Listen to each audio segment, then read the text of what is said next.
Hey Dutch here. In today's video I'm going to show you guys starting a fire in the old buck stove I got right here. It's the first fire of the season. I'm going to have about a 5-day span where it's in the upper 30s and low 40s for the next 5 or 6 days. So tonight's going to be the first night we start a fire here. I'm going to show it to you guys.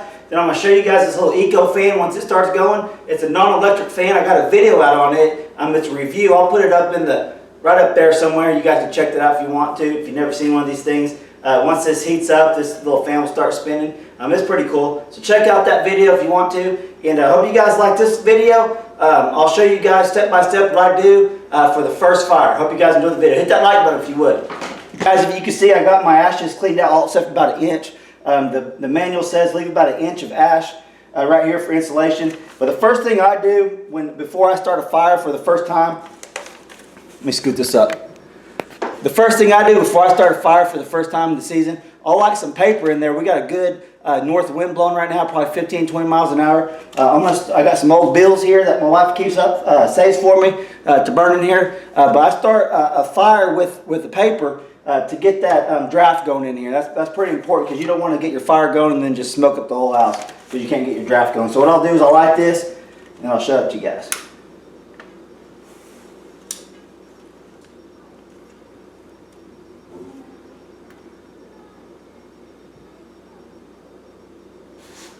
Alright, you can see I got the fire going. I close this door, it gives it a little bit more draft going through there and up the stovepipe. What you want to do is you want to get that stovepipe kind of heated up just a little bit, just so you can get a good draft going.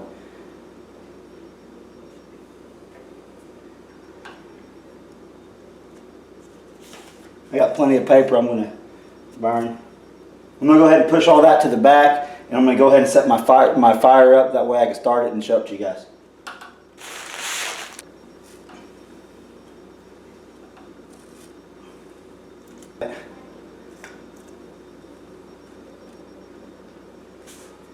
Alright, I'm going to light this, and once I get it going, I'm going to close the door just a little bit because it really draws the air in there and gets it going.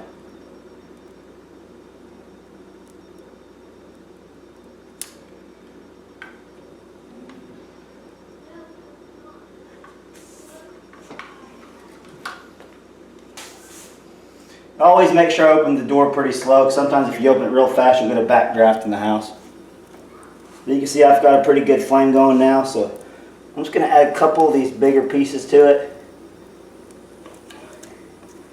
Let them catch, and then I'll come back and show you guys putting some even bigger ones on there. I'll go ahead and close this door leave it about, I don't know, ½ inch or so, really get that draft going.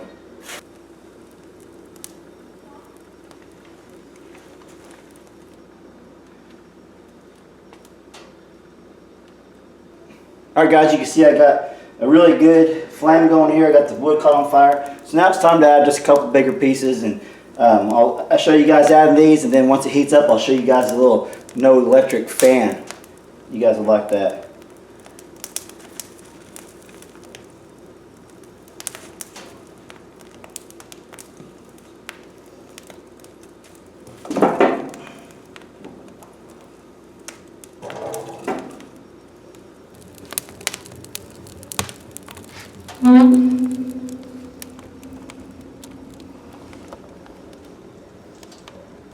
Alright guys, that's how I start my fire in my buck stove. You can see I got the non-electric Ecofan going.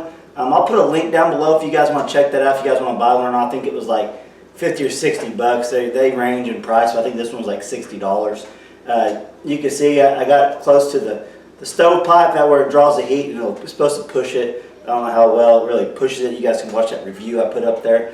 But yeah, I just want to show you guys starting the first fire of the season. This is a Model 91 buck stove. Has the catalytic like converter in, I guess what you call it. I didn't use it the first year because I really didn't know a whole lot about it. So then I read my manual last year. I started using it. And what you do, I'll do a review on it some other time, but I'll just give you a quick rundown on it. What you do when this reaches 600 degrees, there's a little thermometer on the front. You could actually close this whole stove off, and that catalytic will kick in at 600 degrees.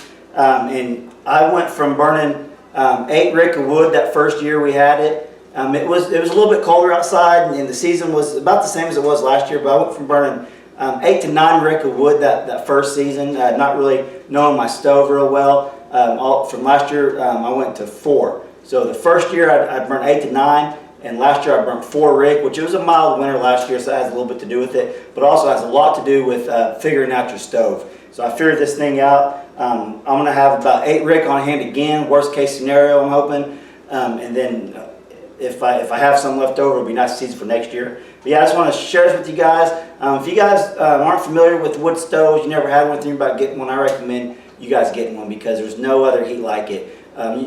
Me and my family freeze out whenever we run the wall unit. If it's not quite cold enough outside to really start a fire that day, we'll run the wall unit, and that electric heat just isn't the same. But all right, guys, hope you enjoyed this little quick video of me starting the fire for the first time this season. And if you did, hit that like button for me if you would. If you're not subscribed to my channel, I ask you please subscribe. Thanks for watching, guys. But this thing will really get going. You can watch my review on it. There's the thermometer. When it gets 600 degrees, you can actually shut it down, like I said. And that's something you do at nighttime before you go to bed or before you leave for the day. Real quick, guys, I just want to tell you, the first year I went from not knowing how to use this stove to the second year, like I said, knowing how to use it. I went, on the first year, I'd load this thing up before I went to work. I'd come home, and most times, more than none, I wouldn't have any coals in there to restart the fire, so I had to restart the whole fire again. But last year, I figured this out, and I went from loading this thing up and shutting it down when it got 600 degrees and that catalytic kicked in. I would come home and I would have a full bed of coals. So this thing really works awesome once you figure it out. I just want to share it with you guys, and I'll do a review on this whole stove sometime this season. And hope you guys enjoy it. Thanks for watching.